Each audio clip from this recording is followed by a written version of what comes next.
Colonel Denny കൂടി നമ്മോടൊപ്പം telephone ലൈനിലുണ്ട്. Shri colonel Denny, ഇതിനോടുള്ള വിമർശനങ്ങൾ അത് ഉയർന്നു വരുന്ന നിരവധി തരത്തിലാണ്. 4 വർഷം കൊണ്ട് ഒരു ആൾക്ക് പട്ടാളക്കാരനായി മാറാൻ സാധിക്കുമോ?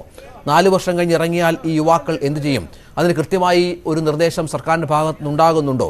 സർക്കാരിൻ്റെ വിശദീകരണം മറ്റൊരു തരത്തിലാണ്, അവർക്ക് ന്യായീകരണവുമുണ്ട്. താങ്കൾ എങ്ങനെയാണ് ഈ പുതിയ പദ്ധതിയെ കാണുന്നത്? അത് ഏതെങ്കിലും തരത്തിൽ യുവാക്കൾക്ക്, രാജ്യത്തിന് ഗുണകരമായ ഒന്നായി താങ്കൾ കരുതുന്നുണ്ടോ? നമുക്ക് ഇതിനെ 2 വശങ്ങളുണ്ട്. അതായത് 2 രീതിയിൽ നമ്മളിത് അനലൈസ് ചെയ്തേ പറ്റത്തുള്ളൂ. ഒന്ന്, ആർമി അല്ലെങ്കിൽ ഇന്ത്യൻ ആം ഫോഴ്സസിന് എന്തൊക്കെയാണ് ഗുണം അല്ലെങ്കിൽ എന്തൊക്കെയാണ് ആശങ്ക, യുവാക്കൾക്ക് എന്തൊക്കെയാണ് ആശങ്ക അല്ലെങ്കിൽ എന്തൊക്കെയാണ് ഗുണം. ഞാൻ ആർമിയുടെ അല്ലെങ്കിൽ ഇന്ത്യൻ ആം ഫോഴ്സസിനെ കുറിച്ച് പറഞ്ഞു കഴിഞ്ഞാൽ തീർച്ചയായിട്ടും ഒരു കാര്യം എല്ലാവരും എഗ്രി ചെയ്യുന്ന ഒരു കാര്യമുണ്ട്.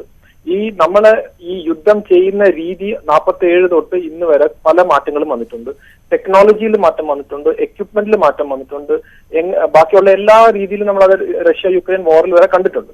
പക്ഷെ മാറ്റം വരാതെ ഇന്ത്യൻ ആർമി അല്ലെങ്കിൽ ഇന്ത്യൻ ആം ഫോഴ്സിനെ സംബന്ധിച്ച ഒരു മേജർ ഇഷ്യൂ എന്ന് പറഞ്ഞാൽ ഹ്യൂമൻ റിസോഴ്സ് മാനേജ്മെന്റ് ആണ്. പണ്ട് ബ്രിട്ടീഷ് കാലത്ത് എങ്ങനായിരുന്നോ ഒരു റിക്രൂട്ട്മെന്റ് രീതി ആയിരുന്നു, മോറോലെസ് അതേ രീതിയാണ് നമ്മൾ ഇപ്പോഴും തുടരുന്നത്. അപ്പൊ അത് കാലത്തിന്റെ അനുസരിച്ചൊരു മാറ്റം എന്നുള്ളത് അനിവാര്യമായിരുന്നു, അതിനകത്ത് യാതൊരു സംശയമില്ല. അത് എങ്ങനെ ഇംപ്ലിമെന്റ് ചെയ്യണം എന്നൊക്കെ ഉള്ളതെന്ന് നമുക്ക് ഡിബേറ്റ് ചെയ്യാം. പക്ഷെ മാറ്റം അനിവാര്യമായിരുന്നു, അതിനകത്ത് പല പ്രശ്നങ്ങളും ഉണ്ട്. രണ്ടാമത്, ഒരു സൈന്യം എപ്പോഴും യങ് ആയിരിക്കുന്നതാണ് ഏറ്റവും നല്ലത്, അതിനകത്ത് യാതൊരു സംശയമില്ല. നമ്മൾ ഇന്നത്തെ ആവറേജ് ഏജ് എന്ന് പറഞ്ഞാൽ 32 വയസ്സാണ്. ഈ വരും കാലങ്ങളിൽ അത് 32 വയസ്സ് നമുക്കറിയാം. നമ്മളെ ഏറ്റവും കൂടുതൽ ശത്രു എന്ന് പറയാനില്ലെങ്കിൽ നമ്മളെ അഡ്വേഴ്സ് ആയിട്ട് നിൽക്കുന്ന 2 രാജ്യങ്ങൾ ചൈനയും പാകിസ്ഥാനിലും കൂടുതലും മല അങ്ങനെയുള്ള ഹിൽ ടെറൈനിലാണ്. അവിടെ ഒരു 32 വയസ്സ് മുകളിലുള്ളവർ കാലം കൂടുതൽ ബെറ്റർ ആയിട്ട് പെർഫോം ചെയ്യുന്നത് യങ് ആയിട്ടുള്ള 20, 21 വയസ്സ്, 22 വയസ്സുള്ള, അത് നേരിട്ട് ഞാൻ അറിയുന്ന കൊണ്ട് ഞാൻ പറയുകയാണ്. അപ്പൊ അങ്ങനെയുള്ളത് ഈ യൂത്ത്ഫുൾ ആയിട്ടുള്ള ഒരു ആർമി അല്ലെങ്കിൽ ആം ഫോഴ്സസ് ഒരു ഇമ്പറേറ്റീവ് ആണ്, അത് അത്യാവശ്യമാണ്.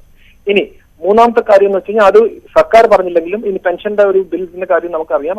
അത് കുറയ്ക്കേണ്ടതും അല്ലെങ്കിൽ ഇന്ന് ഒരു പെൻഷൻ വാങ്ങിക്കുന്നതും ഒരു സർവീസ് തമ്മിലുള്ള റേഷ്യോ 1:1.7 ആണ്. അത് കുറച്ച് കൊണ്ടുവന്നേ പറ്റത്തുള്ളൂ. അപ്പൊ അങ്ങനെയൊക്കെ ഉള്ള ഒരു ലോങ് ടേം സ്ട്രാറ്റജി ഇതുണ്ട്. ഇനി വേറെ ഒരു കാര്യം എന്ന് വെച്ച് കഴിഞ്ഞാൽ, ഇനി കുട്ടികളെ കുറിച്ച് നമുക്ക് നോക്കാം. അതായത് ഈ 17 വയസ്സിന് ജോയിൻ ചെയ്ത് 4 വർഷം കൊണ്ട് അവർക്ക് സൈനികനാവാൻ പറ്റുമോ എന്നുള്ളൊരു ചോദ്യം ഉണ്ട്. വളരെ പ്രസക്തമായിട്ടുള്ള ചോദ്യമാണ്. പക്ഷെ അതിനകത്ത് എനിക്ക് പറയാനുള്ളത്, ഈ സൈനികം എന്ന് പറയുന്നതിനകത്ത് ഓഫീസേഴ്സ് എന്നുള്ള നിലയിൽ തന്നെ 3 കാറ്റഗറീസ് നമുക്ക് ഡിവൈഡ് ചെയ്യാം. ഒന്ന് യങ് സോൾജേഴ്സ്, ഒന്ന് മിഡിൽ ലെവൽ, ഒന്ന് ഹയർ സോൾജേഴ്സ്. അതായത് ഈ ജെസിയോസ്, സുബേദാർ മേജർ ഒക്കെ ആവുന്ന അവർ ഏറ്റവും മുകളിൽ നിൽക്കുന്നത്. ഇതെല്ലാം ഓഫീസേഴ്സിലും ഉണ്ട്. ഈ അഗ്നിവീർ എന്ന് പറഞ്ഞ് റിക്രൂട്ട് ചെയ്യുന്നവർ യങ് സോൾജേഴ്സ് ആയിട്ടാണ് പോകുന്നത്. അവർ ആരും ഉസ്താദ് അല്ലെങ്കിൽ അവരാരും ഓർഡർ കൊടുക്കാനുള്ള ആളുകളല്ലായി മാറുന്നത്. അവർ അതായത് ഓർഡർ പാലിക്കാൻ വേണ്ടിയുള്ളവരാണ്. വർക്കിംഗ് ഹാൻഡ്സ് എന്ന് വേണമെങ്കിൽ നമുക്ക് അവരെ പറയാം. അങ്ങനെ ഇന്ന് ഇന്ത്യൻ ആർമിയിൽ പ്രത്യേകിച്ച് വർക്കിംഗ് ഹാൻഡ്സ് കുറവാണ്. ഓർഡർ കൊടുക്കാൻ ധാരാളം ആളുകളുണ്ട്, പക്ഷെ ഗ്രൗണ്ടിൽ വർക്ക് ചെയ്യാൻ ആള് കുറവാണ്. ഈ അഗ്നിവീർസ് എന്ന് പറഞ്ഞ് വരുന്ന ആളുകൾക്ക് ബേസിക് ട്രെയിനിങ് കഴിഞ്ഞാൽ അവർക്ക് ആ യൂണിറ്റുമായിട്ട് ഭാഗമായിട്ട് ചേരാൻ പറ്റും, അവരൊരു സോൾജറായി വരാൻ പറ്റും. അതിൽ നിന്നും നല്ല 25% ആളുകൾ വീണ്ടും പെർമനന്റ് ആയിട്ട് കമ്മീഷനായിട്ട് അല്ല പെർമനന്റ് ആയിട്ട് കണ്ടിന്യൂ ചെയ്യണം. അപ്പൊ അതിന്റെ ക്വാളിറ്റി വിൽ ബി ഡിഫറെന്റ്, അവരുടെ ബെറ്റർ ആയിരിക്കും.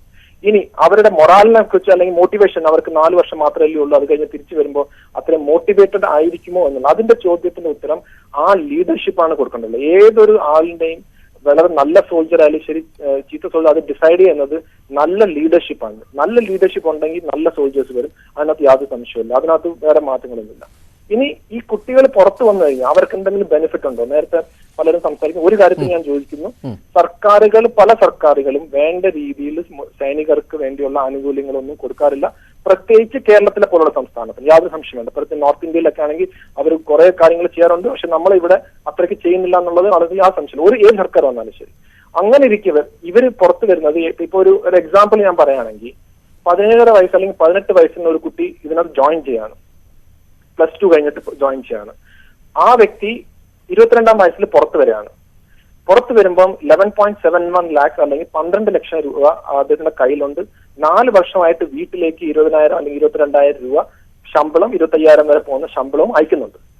ഒരു വ്യക്തി ഇതാണ് +2. അതിന്റെ കൂടെ തന്നെ അവന് പഠിക്കാനുള്ള വേറെ ഫെസിലിറ്റീസ്, ക്രെഡിറ്റ് സിസ്റ്റം എന്നൊക്കെ പറഞ്ഞുണ്ട്. ഇനി വേറൊരു കുട്ടി ബിടെക് കഴിഞ്ഞു, 22 വയസ്സം കഴിഞ്ഞിട്ട് ഇവിടെ നിൽക്കുകയാണ്, ജോലിയില്ല, ഒന്നുമില്ല. ഇത് രണ്ടുപേരിൽ ആരാണ് ബെറ്റർ? ഒന്ന് ആലോചിച്ച് നോക്കുക.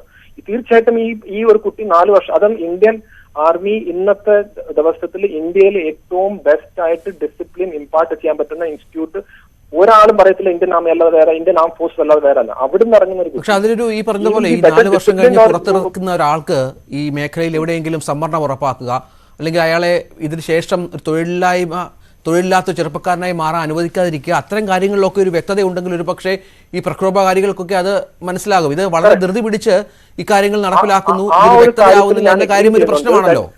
കറക്റ്റ്, ഞാൻ ആ ഒരു കാര്യത്തിൽ എഗ്രി ചെയ്യുന്നുണ്ട്. കമ്മ്യൂണിക്കേഷൻ ഇത് ഇംപ്ലിമെന്റ് ചെയ്യുന്നതിന് മുമ്പുള്ള കമ്മ്യൂണിക്കേഷനിൽ it could have been better. അതായത് ഈ കുറെ മിസ്ഇൻഫോർമേഷൻ ഒക്കെ നടക്കുന്ന ഒരു കാലഘട്ടത്തിൽ ഒരു ചെറിയൊരു കാര്യത്തിനെ പോലും വലിയ രീതിയിലൊക്കെ പ്രചരണം നടക്കുന്ന ഒരു കാര്യത്തിൽ അത് communication should have been better. അത് കമ്മ്യൂണിക്കേറ്റ് ചെയ്തും ഇതിന്റെ പ്രശ്നങ്ങൾ അല്ലെങ്കിൽ ഇതിന്റെ ആനുകൂല്യങ്ങളൊക്കെ എങ്ങനെയാണ്, ഇപ്പൊ 21 വയസ്സുണ്ടായിരുന്നു, അപ്പൊ 21 നേരത്തെ തന്നെ 23 ആക്കാമായിരുന്നു. അങ്ങനെയൊക്കെയുള്ള കാര്യത്തിൽ ഒരു കുറച്ചും കൂടെ ഒരു ശ്രദ്ധ വേണമായിരുന്നു.